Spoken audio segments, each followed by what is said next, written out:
Kita berkenalan lagi dengan 3 serangga jenis mengunyah.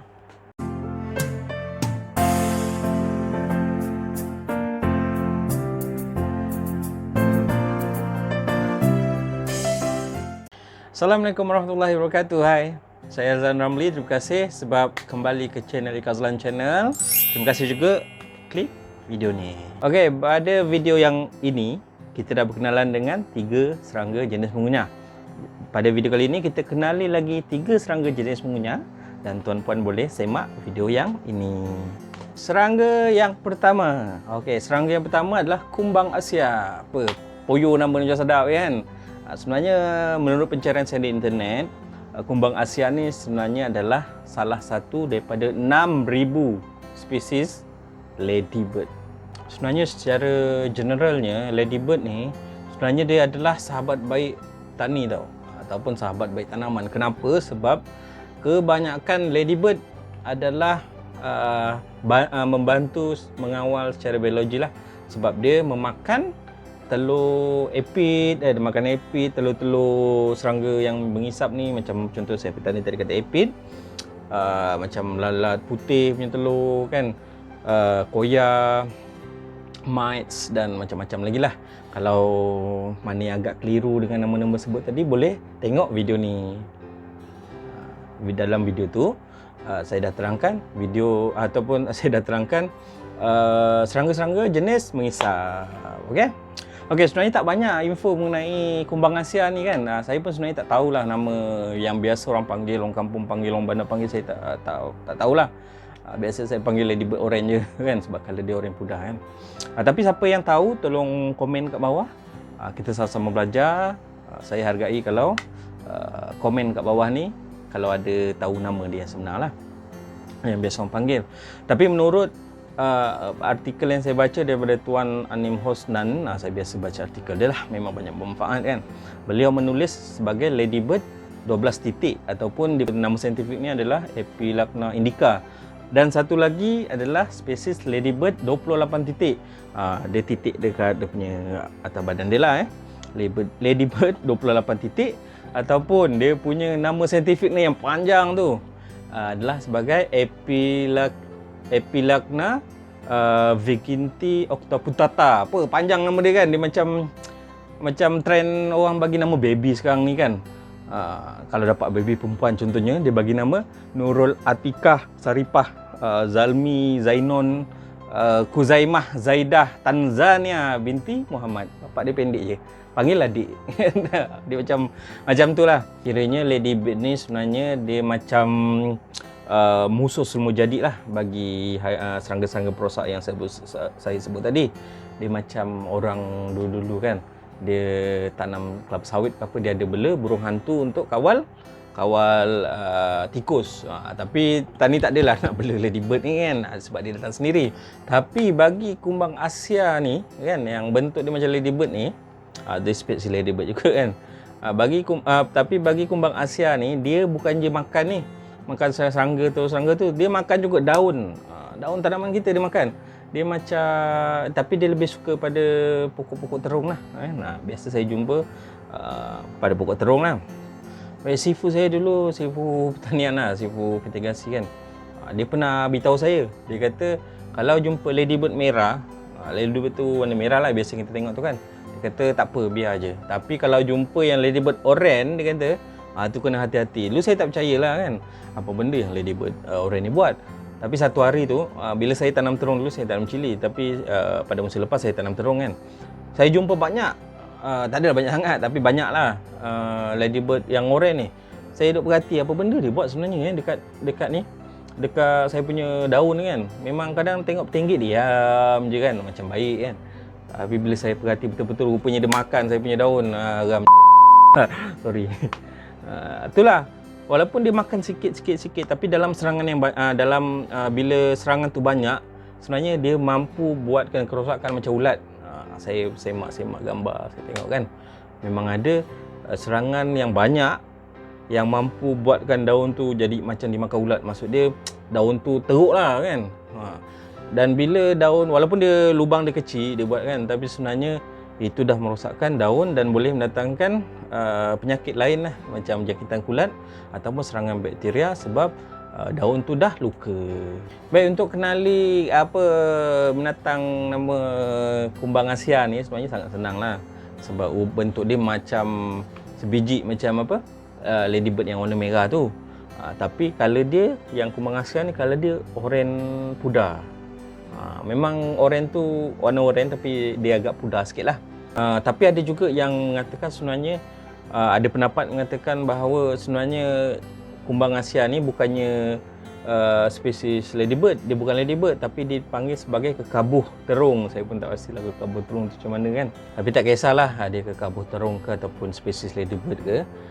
Yang pasti dia merosakkan tumbuhan kita. Sebelum kita masuk serangga perosak kedua.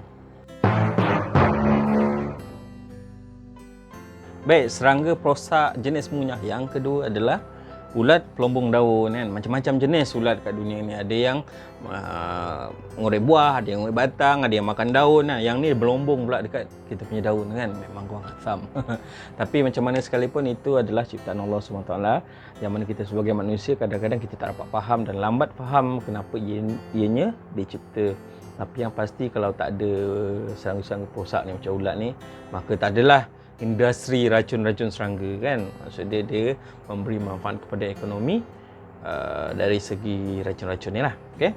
Sesuai dengan nama ni sebagai ulat pelombong daun, maka dia memang seakan-akan melombong daun kita. Sebab dia makan antara tisu tanaman lah. Contohnya macam ni kan. Ni tisu. Dia contoh dia ni daun lah. Anggap ni daun kan. Daun ni memang ada lapisan kan. Macam ni, dua ni. Dia makan dalam ni. Dia duduk kat sini tak, kat sini pun tak, dia kat dalam tu, dia duduk. Kat dalam ni ada makan, tisu, dia buat bentuk highway apa semua. Semua nak kenal lah, senang nak kenal dia punya simptom dia. Baik, biasanya ulat pelombong daun ni dia makan tanaman macam sayuran, pokok-pokok bunga kan, daun pokok bunga macam ros ke apa semua tu, dan juga pokok-pokok buah-buahan lah, macam pokok-pokok limau kan. Saya pernah jumpa lah dekat pokok limau saya. Memang ulat pelombong daun ni ada. Dan pada musim lepas, saya punya pokok terung yang masih kecil, memang boleh katakan 98%, 95 ke 98% semuanya ada ulat pelombong daun ni. Ulat pelombong daun ni memang dia sukalah dekat pokok-pokok terung. Dekat daun-daun terung ni memang saya selalu jumpa, bukan saya saja, usahawan tani lain pun selalu juga jumpa. Tapi masa saya tanam cili tu dia kurang agak boleh kata tak ada pun, macam tu jugalah. Tapi bila saya musim lepas saya tanam terung, banyak saya jumpa. Sebagaimana kitaran hidup-hidup ulat yang lain, ulat pelombong daun ni juga dia bermula daripada serangga dewasa lah. Serangga ni seakan-akan kupu-kupu putih tu, seakan kupu-kupu yang mana dia bertelur di atas daun. Dan telur dia memang sangat sukarlah untuk kita lihat dengan mata kasar kan. Kemudian menjadi pupa dan kemudian menjadi larva. Yang mana larva ni lah kita panggil, bukan larva L-A-V-A, L-A-R-V-A. Yang mana larva ni lah kita panggil ulat. Ulat ni lah yang melombong-lombong daun kita ni. Pada peringkat larva ataupun ulat ni jugalah memang yang sangat tak baiklah untuk tanaman kita. Simptom yang kita boleh tengok daripada kesan ulat pelombong daun ni sangat-sangat mudah lah. Memang kita boleh kenal, budak-budak kecil pun boleh tengok. Iaitu kita tengok dekat permukaan daun dia seakan-akan jalan ataupun highway. Kita boleh tengok gambar lah. Dia membentuk satu laluan, berlingkar-lingkar. Memang tak ada lain, itu adalah kerja ulat pelombong daun. Akibat daripada perbuatan tak bermoral ulat pelombong daun ni, dia akan kalau banyak lah dia punya bentuk tu banyak, dia akan mengakibatkan proses fotosintesis ataupun membuat makanan tumbuhan tersebut terganggu dan menjejaskan kualiti buah dan pertumbuhan pokok. Dan juga luka akibat daripada pelombongan daun pelombongan ulat ni tadi mengakibatkan boleh ting dan juga boleh mengakibatkan jangkitan daripada kulat dan bakteria sebab daun tersebut sudah terluka dan cedera parah. Seperti mana yang saya cerita tadi kan, pada masa saya tanam terung dulu musim lepas, pada peringkat awal sekitar umur dalam 20 hari ke macam tu kan, 20 ke sebulan tu, ulat pelombong daun ni memang banyak, boleh kata lebih 90% lah. Pokok-pokok saya semua kena dengan ulat pelombong daun ni. Jadi apa yang saya buat, saya terpaksa meracun menggunakan bahan aktif dia, dexametrin ataupun cypermethrin, dan kadang-kadang saya tukar kepada ivermectin. Dan alhamdulillah ulat-ulat pelombong daun ni dapat saya kawal dan dia mati dan sempat menjadi serangga dewasa lah. Apabila tak jadi serangga dewasa, maka populasi ulat pelombong daun ni dapat dikurangkan. Untuk kaedah organik pula, saya minta maaf sebab saya kurang tahu cara untuk atasi menggunakan cara organik. Sebab saya tak pernah cuba dan dekat rumah pun saya kurang jumpa lah. Rasa jarang jumpa lah kan. Kalau jumpa pun sikit-sikit kan. Saya picit je, contoh ni daun kan. Nampak ada seekor dua ni, saya picitkan je, dia mati kat dalam tu kan. Picit je, mati settle. Itulah biasa. Kalau banyak macam dekat kebun saya tu kan, sampai semampu ada beratus-ratus polybag kan. Yang banyak polybag macam tu memang tak kena nak picit satu. Terpaksa menggunakan racun. Kalau kat rumah tu sikit-sikit tu picit je. Tuan-tuan dah subscribe, like, komen, share. Terima kasih banyak. Serangga yang ketiga adalah siput babi. Walaupun sebenarnya siput babi ni bukanlah serangga. Dia adalah sejenis dalam kumpulan moluska kan. Tapi sebab siput babi ni pun jenis mengunyah dan dia sebenarnya adalah masalah global, masalah yang sangat popular bagi penanam-penanam sayur secara hobi maupun di ladang. Jadi saya rasa saya boleh masukkanlah dalam perbincangan ataupun perkongsian pada video ni. Baiklah, seperti mana yang kita sendiri tahu, siput babi ni sebenarnya memang memusnahkan tanaman kita, terutamanya sayur berdaun kan. Kadang-kadang petang tu kita tengok okey je kan, bila esok pagi kita tengok air habis, kadang janam kita punya sayur-sayur kita kan. Kenapa? Sebab siput babi ni adalah haiwan nocturnal. Dia bekerja malam tau. Dia punya projek tu semua buat malam-malam kan. Dia macam musang ke kan, macam apa lagi, macam binatang malam ni lah, macam kelawar kan. Dia haiwan nocturnal. Jadi dia punya duty dia ataupun kerja dia adalah pada waktu malam. Siput ni dia aktiviti dia macam ulat jugalah sebab dia makan malam kan. Ulat pun ada yang jenis makan malam, ada juga makan siang, ada juga yang siang malam kan. Tapi siput babi ni dia makan sebelah malam lah kebanyakannya. Dari segi pembiakan pula, siput babi ni dia bertelur 200 hingga 300 biji setahun. Bukan sehari, setahun. Tu seekor. Kalau banyak ekor memang poning lah kepala den kan. Kalau siput ni bila siang kita boleh cari dia ataupun cari sarang dia dekat tempat-tempat yang merimbun kan. Tempat-tempat merimbun, tempat-tempat yang sejuk dan lembap lah macam dekat pokok pandan. Biasa kalau ada pokok pandan cuba cek, memang jumpalah. Biasanya jumpalah. Saya pun dulu ada pokok pandan dekat tepi longkang tu kan. Nak ambil pandan tengok dia punya siput banyak tau, berbelas-belas siput duduk dalam tu lepak. Kadang-kadang boleh jumpa juga dekat kawasan-kawasan pokok pisang ataupun kadang dekat, senang kata dekat tempat-tempat macam tu lah, kita boleh jumpa sarang dia. Jadi bagaimana kita nak atasi masalah siput ni? First ataupun yang pertama, kita boleh cuba kaedah menabur garam. Okey, bagi tanaman-tanaman kita boleh cuba tabur garam di sekeliling pokok tersebut sebagai benteng daripada laluan siput. Kan siput ni memang dengan garam ni dia tak boleh lah. Kalau dia kena kan dia memang mati sebab dia macam berbuih kan. Pernah cuba tak? Saya dulu kecil-kecil pernah tau. Jumpa siput, ambil garam kan. Letak garam kat dia macam berlendir, dia berbuih, lepas tu dia mati. Tapi kalau letak garam tu jangan banyak sangat pula, jangan sampai letak sekilo pula kan. Garam siput tak datang, pokok kita yang mati. Dia sebenarnya garam, antara garam yang terbaik kita boleh letak garam Epsom, EPSOM, yang mana kita boleh dapat dekat kedai pertanian ataupun dekat Shopee atau kat Lazada lah. Garam Epsom ni selain daripada untuk menghalang siput, dia juga bagus sebab dia ada magnesium yang bagus untuk pertumbuhan pokok. Okey, cara yang kedua yang kita boleh cuba adalah dengan menaburkan kulit telur ayam yang kita dah hancur-hancurkan kan. Kita boleh tabur macam kita tabur garam tadi dekat keliling pokok tu lah, untuk menghalang siput tu datang dekat pokok kita. Selain daripada tu, kulit telur ayam ni juga bagus lah sebab dia ada kalsium yang sangat bermanfaat untuk tumbuhan kita. Okey, cara yang ketiga adalah dengan cara kita buang telur siput dan anak-anak siput. Tuan-puan boleh cari dekat rimbunan, dekat kalau ada pokok pandan, cari kat pokok pandan tu, ataupun tempat-tempat yang merimbun, yang sejuk dan lembab. Macam dekat sabut, kalau ada sabut kan, kita longgar-longgar sabut, mungkin kat bawah tu. Kalau jumpa telur dia dan anak dia, jangan kesian-kesian lah. Boleh buang ataupun bunuh siput-siput ni lah, supaya dia tak datang dekat kita punya tumbuhan.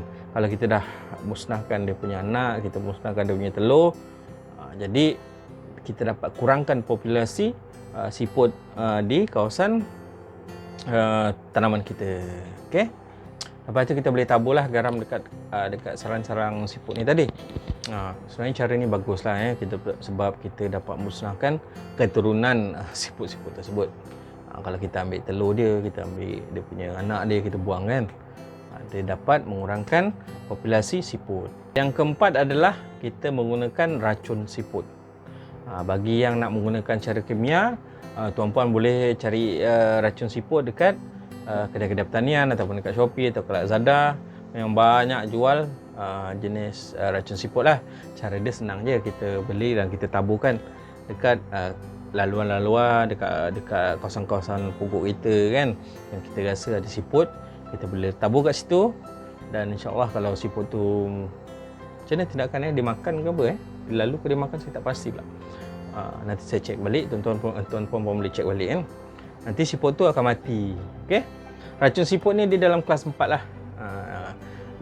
Dia mana dia kurang berbahaya pada manusia. Dia masih bahaya, tapi dia kurang berbahaya pada manusia sebagaimana racun yang kelas 1, 2 dengan 3, sebab dia kelas 4. Racun ni kelas 4. Okey, racun tadi pun macam saya cakap tadi lah, racun tu kalau kita dah beli, kita boleh tabur kat dalam pasu kan, dekat dalam polybag ataupun dekat sekitar tanaman tuan-puan lah.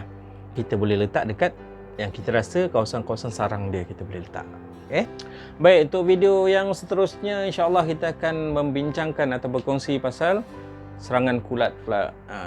InsyaAllah kita dah siap, ataupun bukan dah siap lah, maksudnya kita dah kongsi 6 serangga jenis mengunyah, 6 serangga jenis mengisap. Tuan-tuan boleh cek ataupun tengok dekat playlist bahagian info tanaman kan.